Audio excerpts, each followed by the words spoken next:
Hello students, welcome to chemistry room. तो last lecture में आप लोगों ने देखा, हम लोगों ने नर्स्ट इक्वेशन को डिराइव कर लिया था। ठीक है, अब हम लोग उसका यूजेस देखने वाले हैं। डिफरेंट प्रॉब्लम्स को सॉल्व करने के लिए हम लोग इसका कैसे यूज कर सकते हैं। तो आप लोगों ने ये भी देख लिया कि नर्स्ट इक्वेशन जो है ये नॉन स्टैंडर्ड केस के लिए डिफाइन होगा। तो हमारे पास एक्सप्रेशन क्या आया था, E cell equal to E naught cell. E naught cell यहाँ पर स्टैंडर्ड वर्जन के लिए दे रखा है minus of 0.059 upon N log of Q. ठीक है, आपको पता है ये Q जो था ये रिएक्शन कॉन्स्टेंट था। ठीक है, अब हम लोग इसका यूज देखते हैं। तो हम लोग सबसे पहला इसका यूज करेंगे हाफ सेल का ईएमएफ को फाइंड करने के लिए ना, Nernst equation for half cell. ठीक है, मान लो सवाल कुछ ऐसा दे रखा है mn plus n to m, और देखो इसका स्टैंडर्ड केस में इसका पोटेंशियल दे रखा है E naught m plus n to m that is plus x, और इसका कंसेंट्रेशन भी दे रखा है ना, m का कंसेंट्रेशन दे रखा है। मान लो ये C1 है और जो कि नॉट इक्वल टू 1 लिख रखा है। नॉट इक्वल टू 1 कहने का मतलब क्या है, यहां पर जो है ये स्टैंडर्ड केस में नहीं है। ठीक है, टेम्परेचर को यहां फिक्स कर रखा है 298 केल्विन और रिडक्शन पोटेंशियल बोल रहा है आपको इसका फाइंड करना है। ठीक है, तो आप जान लो कि नर्स्ट इक्वेशन से आप रिडक्शन पोटेंशियल भी फाइंड कर सकते हो और ऑक्सीडेशन पोटेंशियल भी फाइंड कर सकते हो। तो अगर आप रिडक्शन पोटेंशियल फाइंड कर रहे हो तो आपको इसको रिडक्शन के फॉर्म में लिखना है ना। सारी बातों को आप रिडक्शन के फॉर्म में लिखोगे।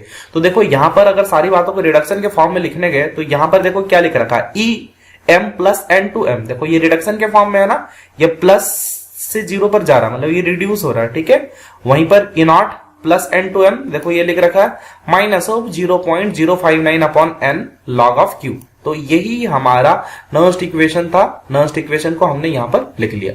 ठीक है, अब देखो ये जो सेल रिएक्शन है, ये सेल रिएक्शन क्योंकि रिडक्शन के फॉर्म में दे रखा है तो हम लोग क्या बोल सकते हैं, m जो है वो n प्लस चार्ज के साथ था तो वो क्या करेगा, n इलेक्ट्रॉन गेन करेगा ना, और n इलेक्ट्रॉन गेन करने के बाद वो m S में कन्वर्ट हो जाएगा। S stand for pure solid है ना, ये सॉलिड के फेज में दे रखा है। स्टार्टिंग में ये एक्वस फेज में होगा और बाद में ये जब n इलेक्ट्रॉन गेन कर लिया तो ये प्योर सॉलिड के फॉर्म में आ चुका है। ठीक है, अब इसमें हम लोग नर्स्ट इक्वेशन अप्लाई करेंगे इस इक्वेशन में। आप लोग एक बात हमेशा ध्यान रखना कि जब भी हम लोग नर्स्ट इक्वेशन अप्लाई करने की कोशिश करेंगे तो वो केवल वहां पर अप्लाई किया जा सकता है जहां पर एक बैलेंस्ड इक्वेशन दे रखा हो। तो आपको देखो यहां पर एक बैलेंस्ड इक्वेशन मिल रहा है। ठीक है, ये हाफ सेल का रिएक्शन है बट बैलेंस्ड है। अब मान लो इस इक्वेशन के लिए हम लोग रिएक्शन कॉन्स्टेंट निकालना चाहें तो Q इक्वल टू क्या हो जाएगा, Q equal to m s divided by m n plus पर का कंसेंट्रेशन। ठीक है, और आपको पता है होता है ना कि जब प्योर सॉलिड होता है उसका एक्टिविटी हम लोग 1 ले लेते हैं, तो Q इक्वल टू क्या हो जाएगा 1 अपॉन C1। ठीक है, तो वो यहां पर लिख रखा है प्योर सॉलिड है, उस केस में एक्टिविटी क्या हो जाएगा 1 हो जाएगा। अब हम लोग इस वैल्यू को Q के वैल्यू को प्रीवियस इक्वेशन में पुट करेंगे तो क्या हो जाएगा, E m प्लस n से m equal to E naught, ये स्टैंडर्ड फॉर्म पर का potential minus of 0.059 upon n log of 1 upon C1। देखो Q का वैल्यू हम लोगों ने यहां पर रख दिया तो ये क्या आ गया 1 अपॉन C1। तो हमारे पास प्रॉब्लम में ये जो स्टैंडर्ड पोटेंशियल है इसका वैल्यू x दे रखा है तो इसकी जगह पर हमने x रख दिया। अब बाकी सारा एक्सप्रेशन देखो हमारे पास आ चुका है, E m प्लस n से m equal to x minus 0.059 upon n log of 1 upon C1। तो हमारे पास ये फाइनल एक्सप्रेशन आ गया है। ठीक है, चलो अब हम लोग एक और प्रॉब्लम कर लेते हैं नर्स्ट इक्वेशन में हाफ सेल के लिए। तो देखो वैल्यू दे रखा है E naught Cu2 plus Cu, मतलब कॉपर का रिडक्शन पोटेंशियल दे रखा है जो कि 0.34 वोल्ट है।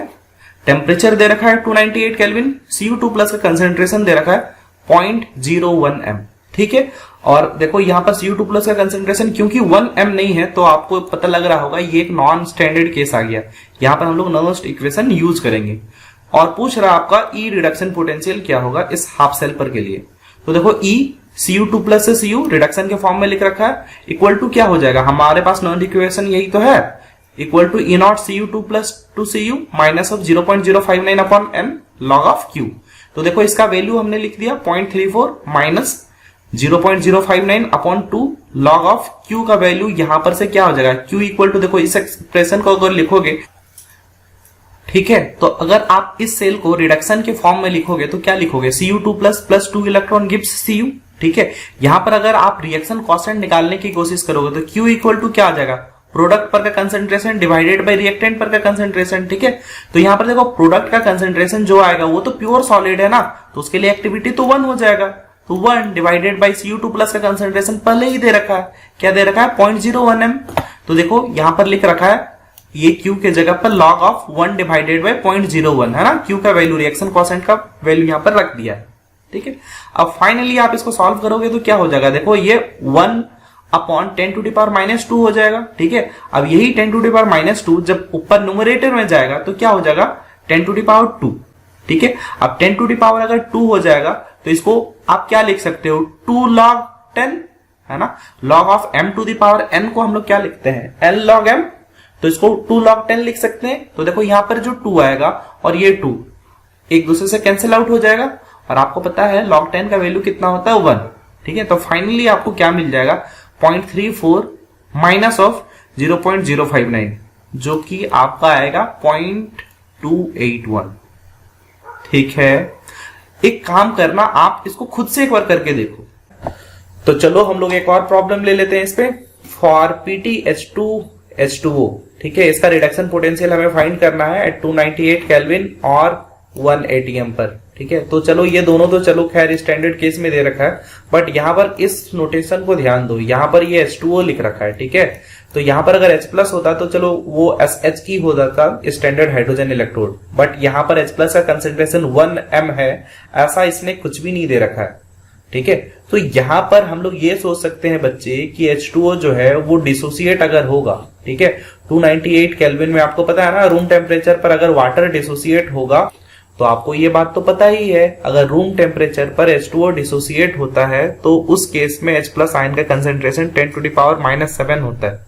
आप याद करो क्लास 11 में हमने आयनिक इक्विलिब्रियम में ये बात पढ़ रखा था कि H प्लस आयन का कंसेंट्रेशन 298 केल्विन P 10⁻⁻7 होता है, और वहीं से तो आया था कि न्यूट्रल केस में pH जो होगा वाटर का वो 7 होगा, ठीक है।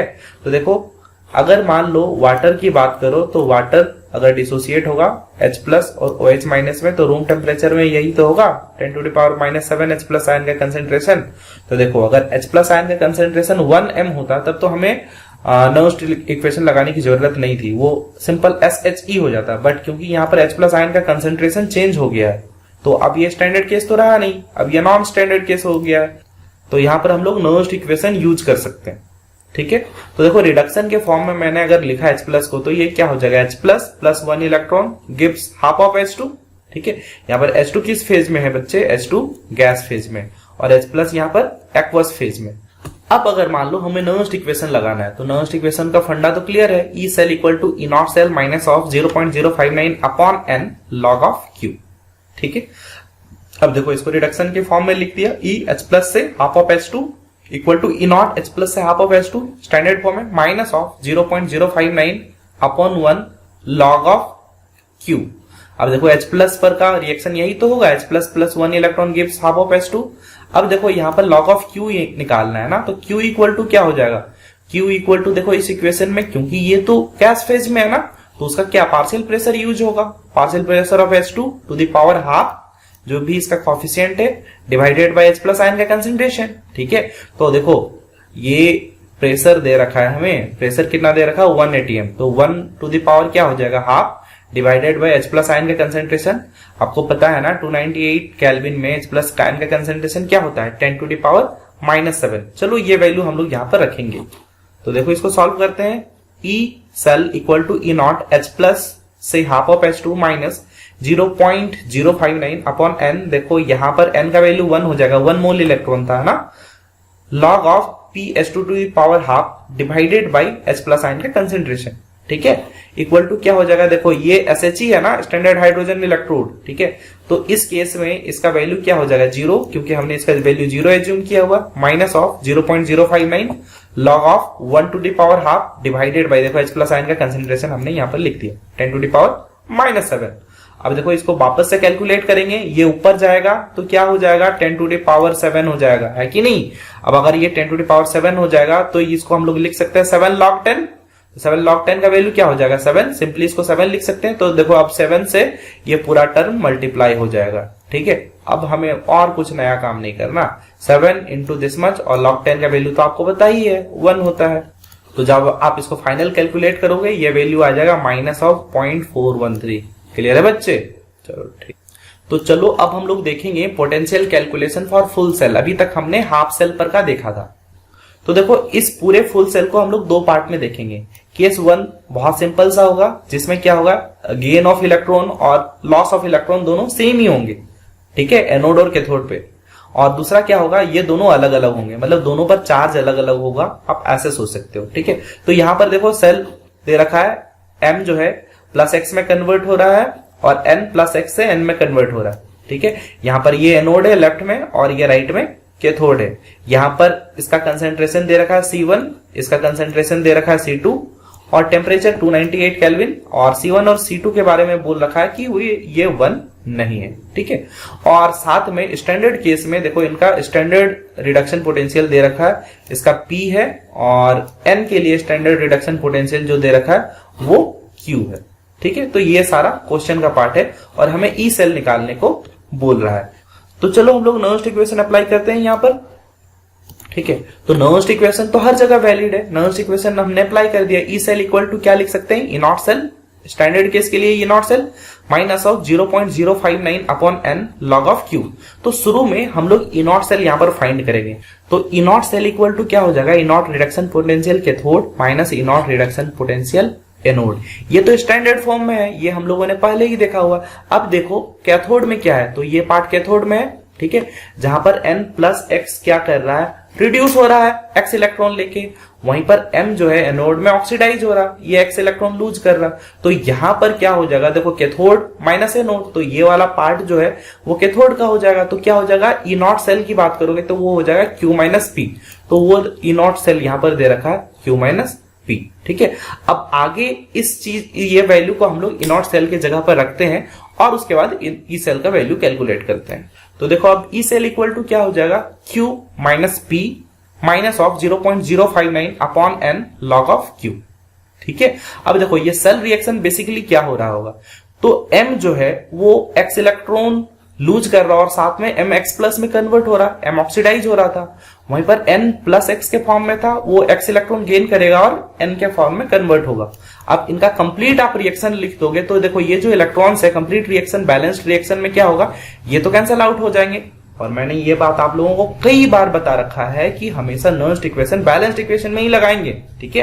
तो देखो ये वैल्यू फाइनल एक्सप्रेशन हमारा बैलेंस्ड इक्वेशन क्या आया, m plus n x plus gives m plus x plus n, ये वैल्यू दे रखा। अगर मान लो यहां पर हम लोग रिएक्शन कांस्टेंट लिखना चाहें तो Q इक्वल टू क्या हो जाएगा, ये इक्विलिब्रियम कांस्टेंट की तरह ही होता है ना, प्रोडक्ट का कंसेंट्रेशन डिवाइडेड बाय रिएक्टेंट का कंसेंट्रेशन। तो देखो प्रोडक्ट का कंसेंट्रेशन डिवाइडेड बाय रिएक्टेंट का कंसेंट्रेशन, ठीक है। और आपको पता है ना जो प्योर सॉलिड या प्योर लिक्विड है उसका एक्टिविटी क्या हो जाएगा, 1 हो जाएगा। इन सबके जगह पर मैंने 1 रख दिया। तो Q इक्वल टू क्या हो जाएगा, m plus x divided by n plus x। अब देखो इसका वैल्यू दे रखा था C1 और इसका वैल्यू दे रखा C2। अब ये वैल्यू सीधे इक्वेशन में हम लोग पुट करते हैं तो क्या हो जाएगा, E cell equal to Q minus P minus of 0.059 upon n log of Q। अब Q के जगह वैल्यू हम लोगों ने अभी निकाला था, क्या हो जाएगा, C1 डिवाइडेड बाय C2। हमने बस वैल्यू सब्स्टिट्यूट कर रखा है, ठीक है। और देखो n जो है, n क्या है, number of moles of electron. तो आपने देखा था यहाँ पर चार्ज क्या है, x चार्ज था ना, तो n की जगह पे हमने यहाँ पर x रख दिया। तो हमारा ये फाइनल ई सेल का वैल्यू आ जाएगा, ठीक है। तो इस तरह के बहुत से सवाल पूछे जाते हैं जहां पर Q, P, X, C1, C2 इन सब का न्यूमेरिक वैल्यू अच्छा से दे रखा होगा और आपको कैलकुलेट करना होगा। तो आप डायरेक्टली इस तरह से कैलकुलेट कर सकते हो, बहुत आसानी से इस तरह के सवाल बनते हैं, ठीक है।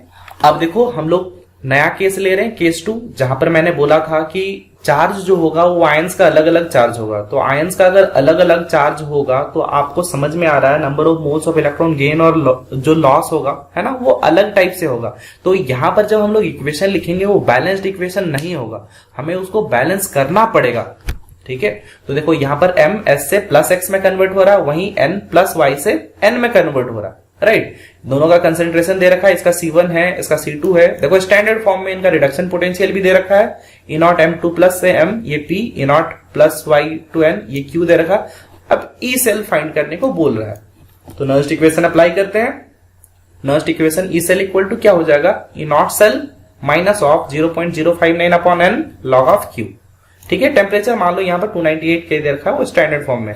अब लास्ट टाइम जैसे हमने ये नॉट सेल निकाला था प्रीवियस केस में, यहाँ पर भी ये नॉट सेल तो सेम ही हो जाएगा स्टैंडर्ड फॉर्म में। तो ये मैंने बोला था ना, यहाँ पर चार्ज अगर अलग अलग हो तो उससे कोई फर्क नहीं पड़ता है, वो तो वैसे ही रह जाएगा। ये क्यू माइनस पी हो गया, माइनस ऑफ 0.059 अपॉन एन। अब देखो यहाँ पर लॉग ऑफ क्यू लिख रखा है।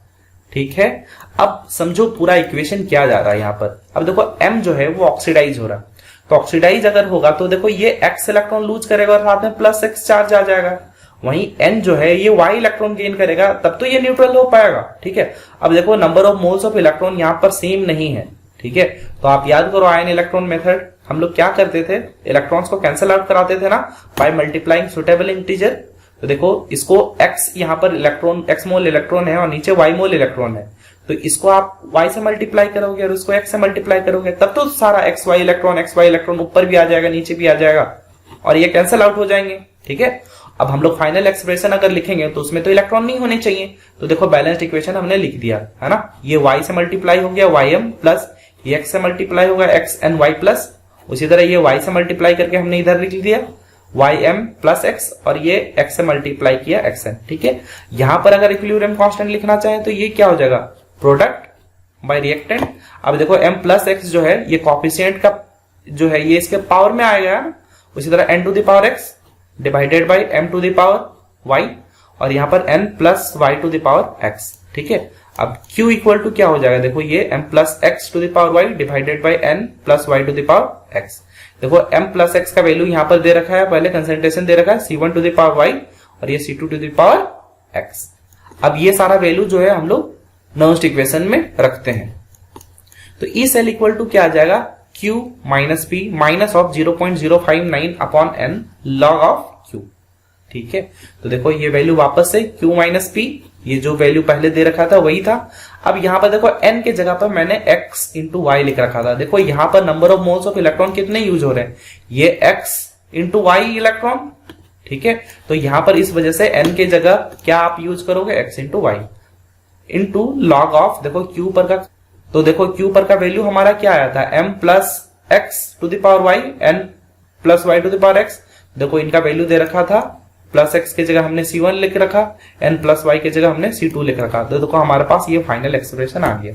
ठीक है, अब इससे बहुत सारे सवाल पूछे जाते हैं आपको। देखो Q P मैं बार बार बोल रहा हूं, x y C1 C2 ये सारा वैल्यू न्यूमेरिकल वैल्यू दे रखा होगा, तो हमारे पास कैलकुलेशन करना और भी आसान हो जाएगा। ठीक है, तो यहाँ पर देखो हमने नर्स्ट इक्वेशन तो खत्म कर दिया, बट इसमें बहुत सारे सवाल हमें अभी और देखने हैं। मान लो एक सवाल आपको ये दे रखा है MnO4 minus plus 5 electron H plus और ये Mn2 प्लस है ना।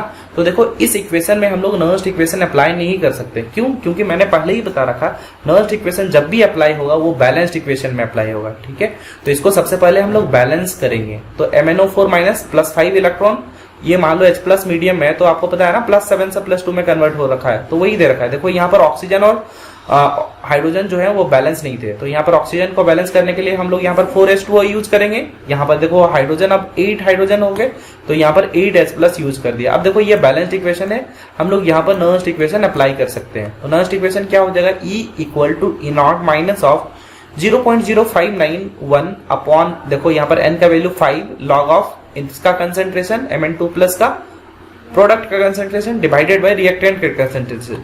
रिएक्टेंट का कंसेंट्रेशन क्या होगा, MnO4 माइनस और यहाँ पर H plus to the power 8, देखो कॉफिशिएंट इसका पावर में चला जाएगा। सिंपल सा सवाल है। ठीक है, चलो अब हम लोग फुल सेल पर एक और सवाल ले लेते हैं। ये सवाल जो है जेईई एडवांस 2017 में पूछा हुआ सवाल है। देखो यहाँ पर एक डेनियल सेल का इक्वेशन दे रखा है। ठीक है, Zn से ZnSO4 salt bridge then CuSO4 और इससे Cu का कन्वर्जन हो रहा। When the concentration of Zn2 plus is 10 times, अब बोल रहा है कि Zn2 plus का कंसेंट्रेशन अगर 10 टाइम्स था, है ना, the concentration of Cu2 plus के रेस्पेक्ट में। ठीक है, the expression for delta G, इस केस में डेल्टा जी पर का एक्सप्रेशन हमें देखना है। ठीक है, और आपको एक बात तो पता ही है ना, यहाँ पर F जो है फैराडे कांस्टेंट है, R जो है गैस कांस्टेंट है, T है वो टेम्परेचर दे रखा है, और E0 सेल का वैल्यू तो 1.1 वोल्ट होता है। आपको पता है डेनियल सेल के लिए ये 1.1 वोल्ट होता है। ठीक है, अब इस सवाल को आप खुद से करके एक बार देखो।